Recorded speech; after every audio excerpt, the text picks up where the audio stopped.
was Caesar's workshop. Nothing suspicious here, just normal magic props. Let's head in further.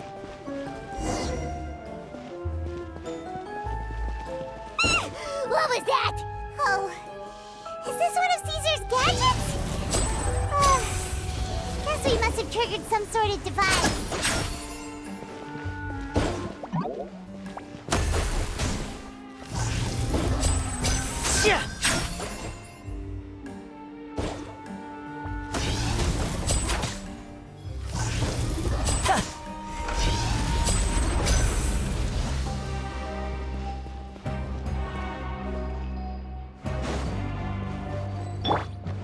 Illusion shattered! Yahoo!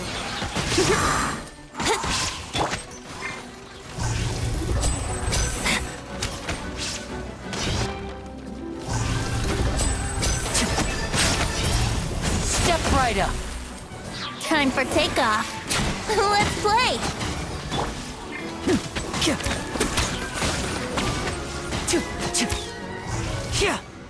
Whoa. Look. The doll in the box is glowing.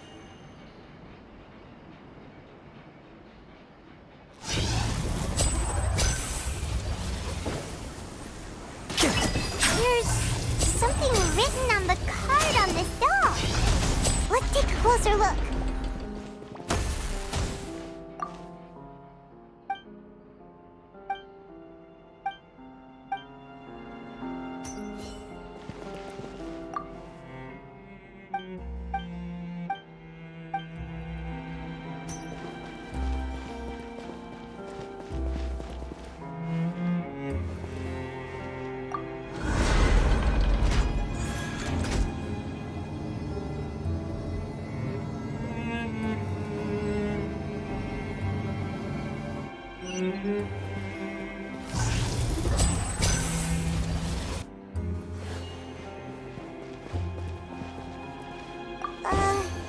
These magic boxes are moving. What do we do? One of them looks different from the rest. Let's investigate. Got it. We're supposed to find the box that lit up at the start, right? There should be another wish list inside. Let's keep trying.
That's weird.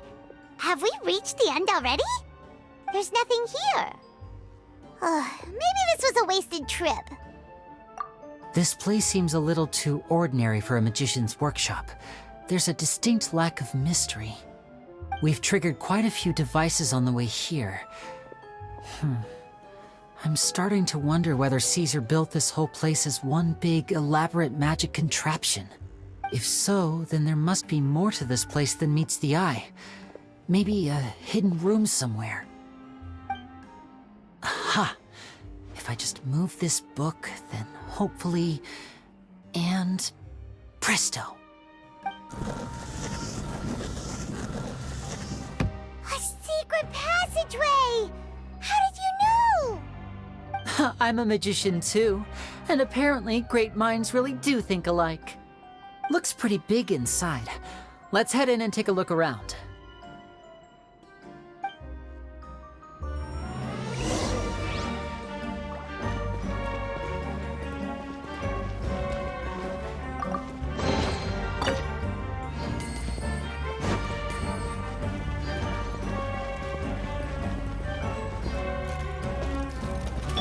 Here we go. Now disappear! Let's get this show on the road!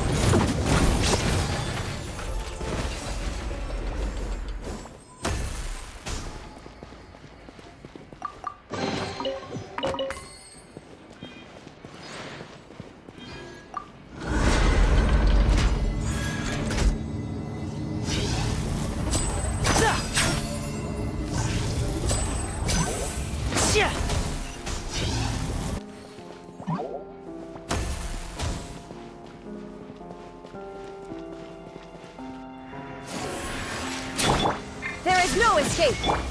Step right up!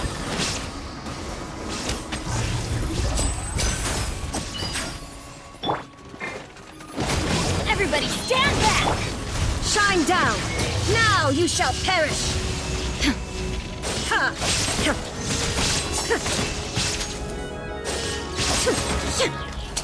A round of applause!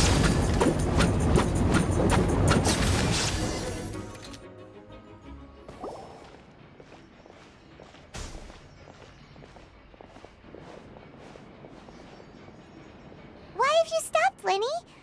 Is there some device in that box? Huh. It just looks familiar somehow. Let me check this out for a second while you guys go on ahead. If anyone makes a major discovery, let's rendezvous here. All right, see you in a bit.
Caesar's own notes.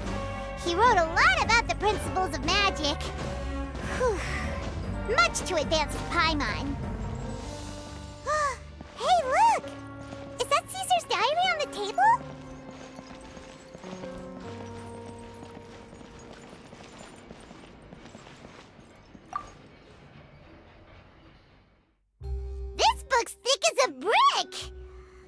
peek inside it, shall we?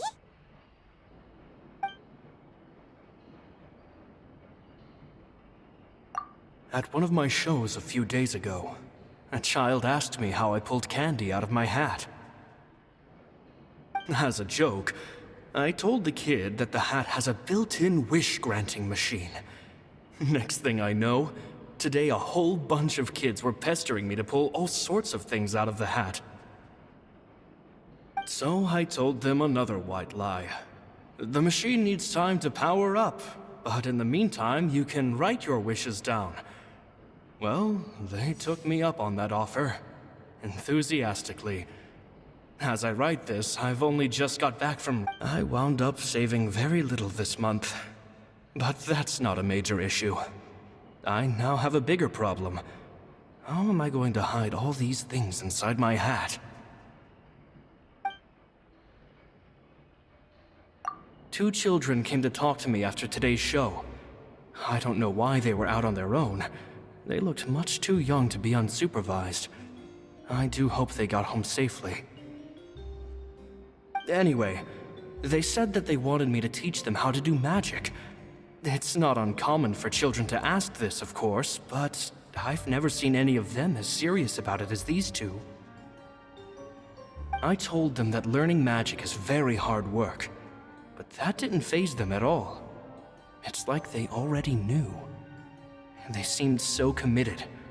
I couldn't turn them down.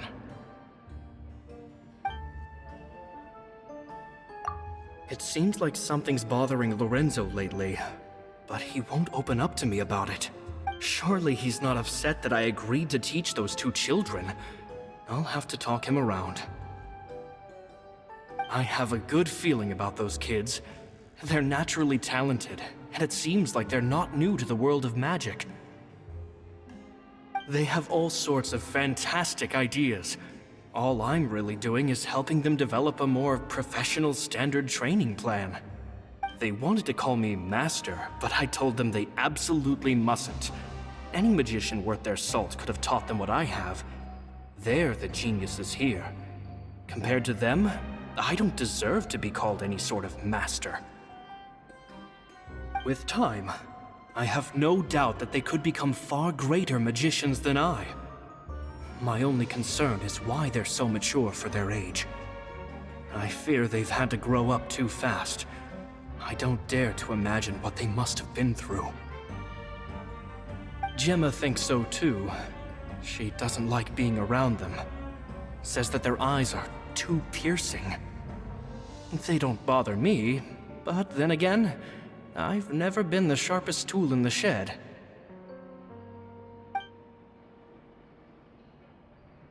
It's nearly time for me to go on tour. I asked the two kids if they'd like to come with me, but they shook their heads. I once overheard them talking about their father and their mission. Sounds like their parents have other plans for them. I guess we'll be parting ways soon. It's only been 10 days since I first met them, but I think that I've gotten a feel for their personalities now. They're very tough, but also very cautious, and they trust no one but each other. This, I fear, is not a good habit to have. They hide things from me too. For example, when I asked them where they live and why they wanted to learn magic, they lied. That's the thing about children. Whenever they're trying to cover something up, it always shows somehow. I can sense that their lives have been hard, possibly even dangerous too. They're not like other children. It's a shame that I can't do more to help them. After thinking things over, I decided to tell them a bit about how I see the world. It's full of lies and falsehoods, and that is why we must find our own truth. P.S. I hope they won't find my nagging annoying. Children are so opinionated nowadays. Will it do them more harm than good for someone they've only known 10 days to lecture them like that? P.P.S. Maybe I'm overthinking this. Children aren't interested in grand philosophies. It probably just went in one ear and out the other. I bet they've already forgotten every word I said. Oh, Caesar, Caesar. Just mind your own business next time.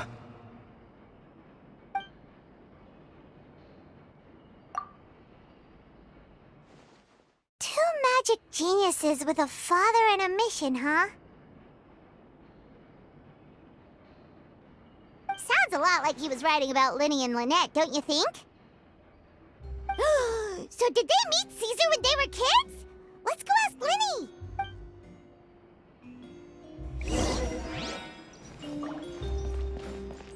Wouldn't gliding be faster?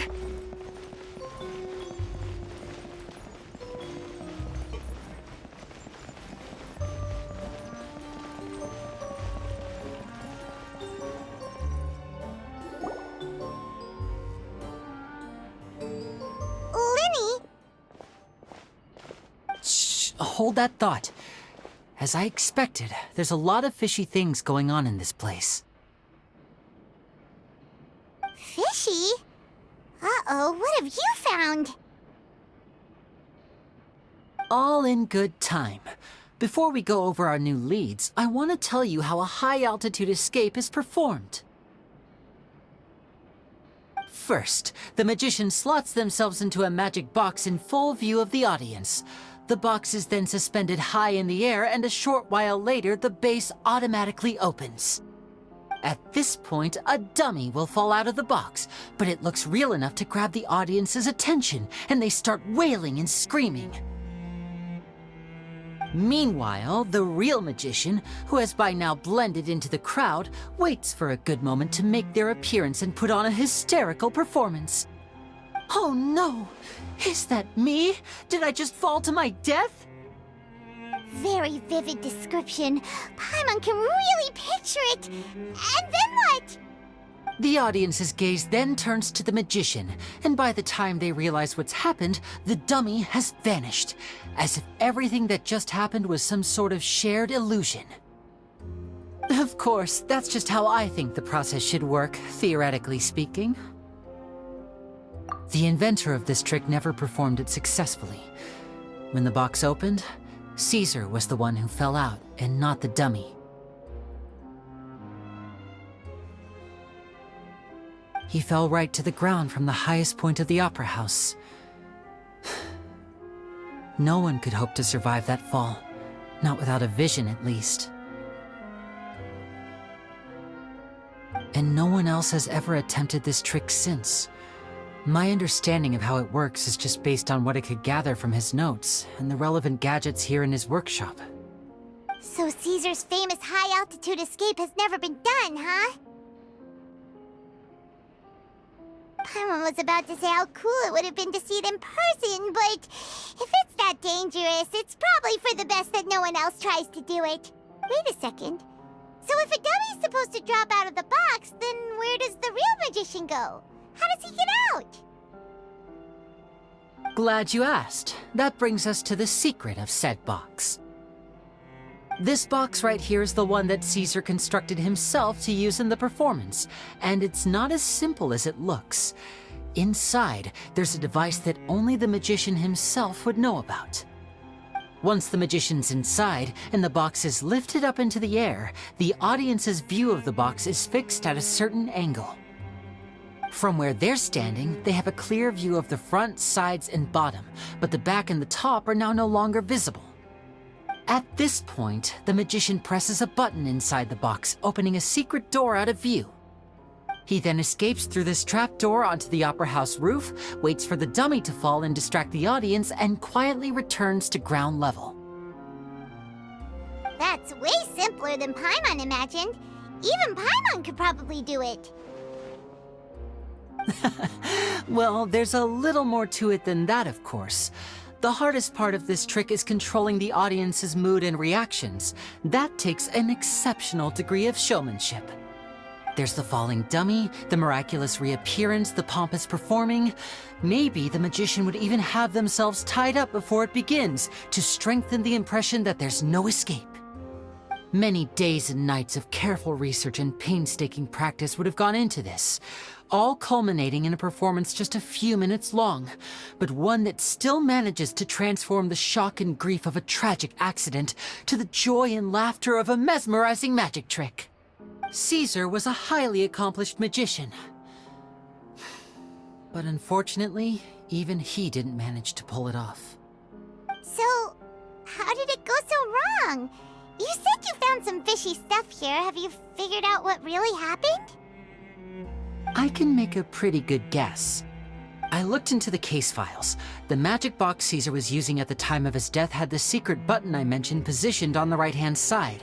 And sure enough, he always used his right hand as his dominant hand in public. Okay. Nothing suspicious there. But here's the strange thing. Most of the devices in this workshop have the mechanism on the left-hand side, including this box right here, which leads me to believe that Caesar was in fact left-handed.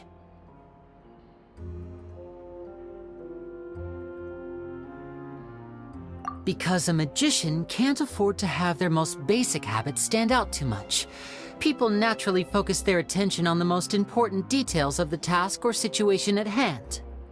But a magician needs to be able to redirect an audience's attention at will so as to avoid arousing their suspicion. The essence of magic is getting people to believe a lie.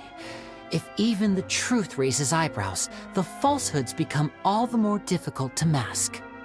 And so, Caesar trained himself to use his right hand to align with his audience's expectations. Great magic always requires sacrifices. But in his most stressful and nerve-wracking moments, and when no one was watching, reflex would kick in and he'd use his left hand. That's why he set his gadgets with the mechanism on his left. Exactly. I think that's likely what happened. Caesar would have been under a lot of time pressure during the escape. He'd have had mere seconds to open the hidden compartment, retrieve the dummy, then open the secret door and make a swift escape. But I'm sure he was confident. He would have rehearsed countless times to the point where it was second nature. He'd barely need to think about what he was doing because muscle memory would guide him through.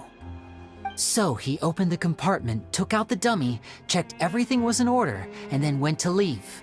With his left hand, he reached for the button, and suddenly, his heart skipped a beat.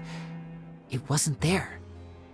Much like when you reach for your keys but find your pocket empty, his mind needed a moment to process what was going on. Instinctively, his left hand would keep feeling around for the missing button, maybe for another second or two, until the bottom of the box gave way. With the stakes being as high as they were, just a 2-second delay cost him everything. The authorities would find nothing suspicious and conclude that his death was due to his own error. When in reality, someone switched the boxes, and they did it to murder him. But how would they be able to make the switch without being noticed? That would be difficult to pull off, no? It would have to have been someone who knew that he was left-handed, and who could move his props around without arousing suspicion. Someone who was always by his side. Isn't that right, Lorenzo? You just couldn't let sleeping dogs lie, could you? There's not a lot of people who'd go to all this trouble for some magician who died 10 years ago. I didn't want to have to do this, you know. Silencing you the hard way just creates more problems for me to deal with. But I gave you your chance. I hoped you'd do what's good for you and back off like the lady, but you disappoint me. You mean Gemma? So you are the one who's been threatening her! Yes, although however stubborn she might be, she was never much of a liability. But you people, you never even knew him, but for some reason you just wouldn't drop it. Which is why you can't leave this place alive. Take them out, and make it quick. Do your worst!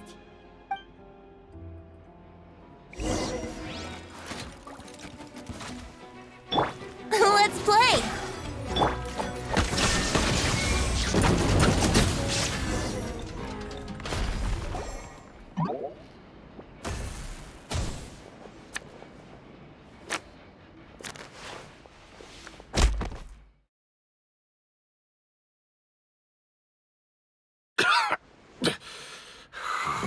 kids are tougher than you look.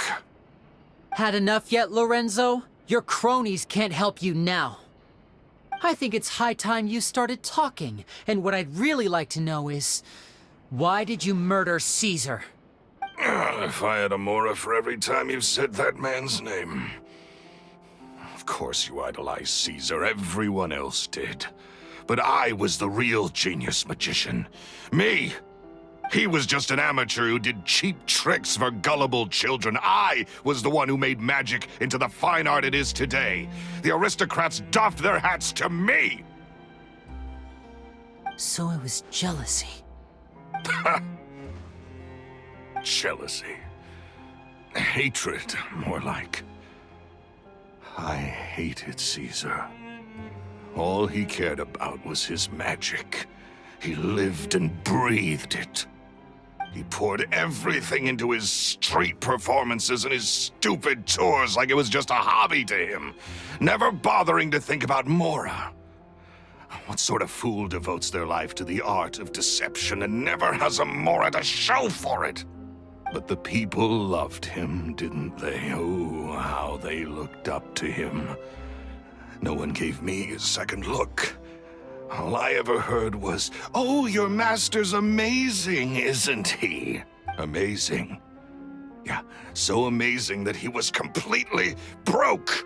Every other apprentice was living it up at their master's expense, but no, not me. I put in all the work, mastered all the skills, and it brought me nothing more than the life I already had. He forbade me from using magic to trick people out of their Mora. There was nothing he hated more than that. And with his reputation in Fontaine, it was too risky for me to go it alone. As long as he was alive, if I dabbled in my own brand of money-making magic, he would expose me, and it would destroy me. I had to kill him. There was no other way. He had to go. And this was your only motive? It was reason enough. What other motive would I need? Well, I was under the impression that there might have been other factors at play. For instance, maybe you were in love with Gemma, but she was engaged to Caesar. In love with Gemma? Don't be ridiculous. Guess I was wrong about that then. Next question. Are you the Phantom Weasel? I am. Caesar was so strict with me. He insisted that his way was the right way, that the sole purpose of magic was to bring joy to the world. I never bought into any of that. I was more interested in the practical value of magic. Sure enough, it helped me fill my pockets with all kinds of valuable treasures.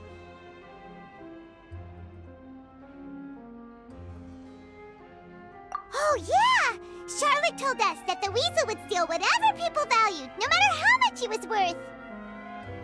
That's just how it looked from the outside. What would any thief want with second-rate loot? I've only ever targeted high-value items. I stole cheap things as a way of practicing my craft. It was other people's overactive imaginations that conjured up the preposterous image they then dubbed the Phantom Weasel. So that's the story, huh? Well, I hope you're ready to tell it all over again during your trial. What choice do I have? You're a pack of wolves, and you've got me between your jaws. You've seen what's here, and my last-ditch effort to stop it getting out has failed. What else can I do? So be it. I've enjoyed power and wealth for the last 10 years, the likes of which Caesar could never give me.